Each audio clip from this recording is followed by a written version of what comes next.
back once again. Mikołaj Dawidowski here, and today I'm going to be talking about the differences between duality and unity.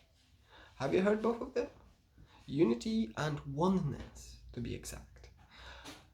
What do you know about oneness, and what do you know about duality? Let's see. Let's start with duality. It seems to be the more common approach and perception upon this universe in the mass society. The basic premise of duality is that you have two forces that are opposing one another, that are constantly at battle. Whether it be hot and cold, whether it be light and dark, good and evil, there's always two. There are always two forces that are acting and enacting,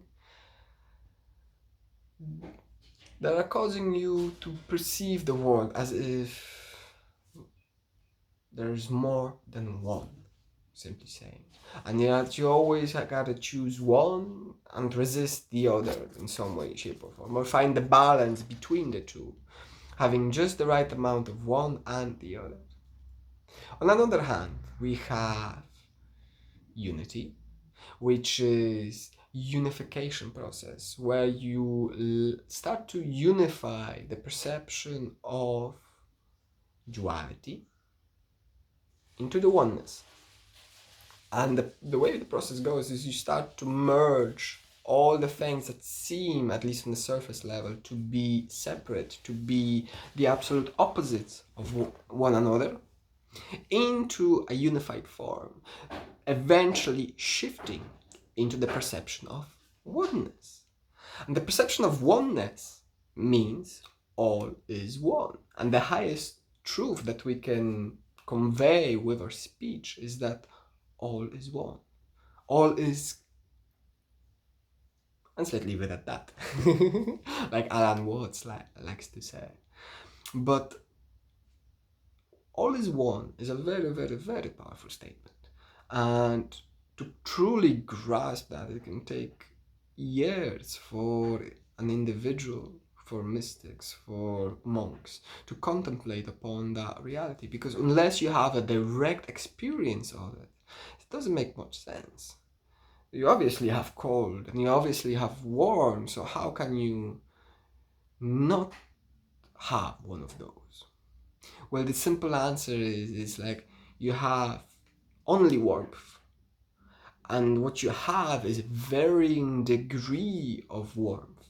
And so the way some scientists would describe certain experiments is that they do not perceive coldness, is they are observing the absence of heat. And so another way of describing this is there is no opposite of love. Everything is love. And what we're experiencing is love in varying degrees. You can have either lots of love or very little of love. And that which is very little, extremely little, you can then name within the dualistic perspective as hatred or sadness or anger or anything along those lines. Yet, in truth, it is all love, just in a varying quantity. Just like when you're next to the fire, when you're very, very close to the fire is very hot and very bright. But as you start to move yourself away from the fire more and more, you start to develop the perception that it's not actually that hot. It's not actually that bright. The light is not that much, it seems quite far away, and in fact it's just a little dot and it actually feels very cold out here. And that's what we are doing with the games of separation. We're playing a game where we're moving ourselves, so to speak, away from the source, and the further away we move from the source, the more separate we perceive ourselves from the source, and as a result we perceive less and less of the source, of the divine, of love, because all is one, all is love, all is God. And so we forget our own divinity as we move our perception away from the divine. I hope you enjoyed this little video. Leave a like and let me know what you think about it. Subscribe because there are many more videos on the way. Mikołaj Dawidowski signing off. Take it easy.